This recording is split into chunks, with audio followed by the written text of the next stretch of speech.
having spent the time that I did with him, he's so revered. He's worshipped in Argentina. He constantly had a huge entourage around him. And I went to see a game, and I'll never forget it, see Boca Juniors play. And he had his own little box there, and I went with his family. And he's standing there, and the atmosphere was unbelievable at this game.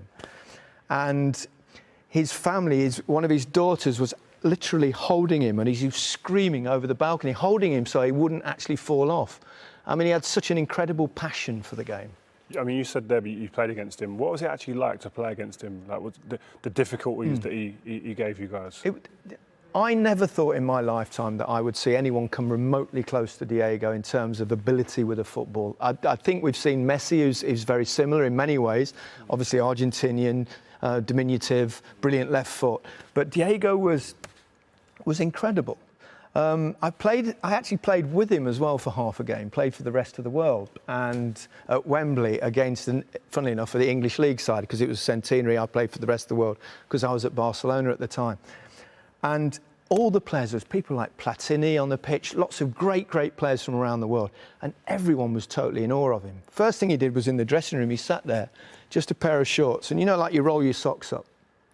He just stood them and he juggled them on his left foot, just like that, for about 5 minutes, and everyone was going, whoa. And then we went out on the pitch, and I don't think I'm tuned in. I think I can stand up and show you this. He did something that was incredible, one of the most unbelievable things I've ever seen on a football pitch. It might not sound that amazing to you at home, but I think you'll appreciate this.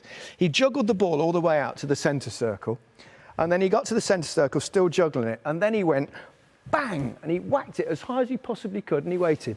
And it came down, and he went bang, and he did it again. And he did it 13 times, and the most he ever did was walk 3 paces to it.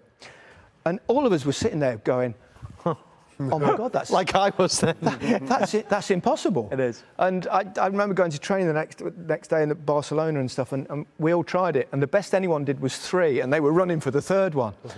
And I've just never seen anyone have just such a beautiful affection with a football. And you look at the pitches that they played on. Yeah. They were like mud baths half the time. They were allowed to tackle around your hip high, the weight of the ball. Well, that's what people don't realise is the fact that you could kick people. And in many ways, he was kicked out, of course, of the 1982 World Cup in Spain when he did retaliate and get a red card as well. But in '86, he was just unplayable. I mean, I know you talk about the hand of God goal, and we could argue about that, but the other goal he scored in that game. I mean, you've got to realise as well, the pitch at the Azteca was awful.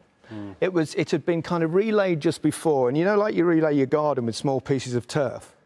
It was exactly like that, and every time you put your foot on one piece of turf, it kind of just disappeared under your foot.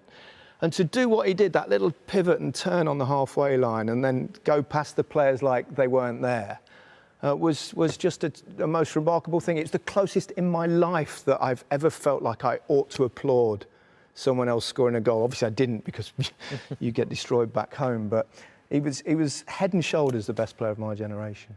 What was the tactics in that game, Gary? Were you man-to-man marking him? Or? No, because we'd never really played man-to-man marking. So what we actually did, and we talked, it was basically, as soon as he gets the ball, whoever's closest, you get to him.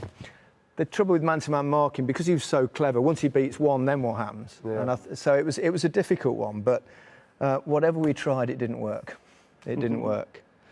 Okay, Diego Maradona, one of the greatest footballers of all time, who has died today, age 60.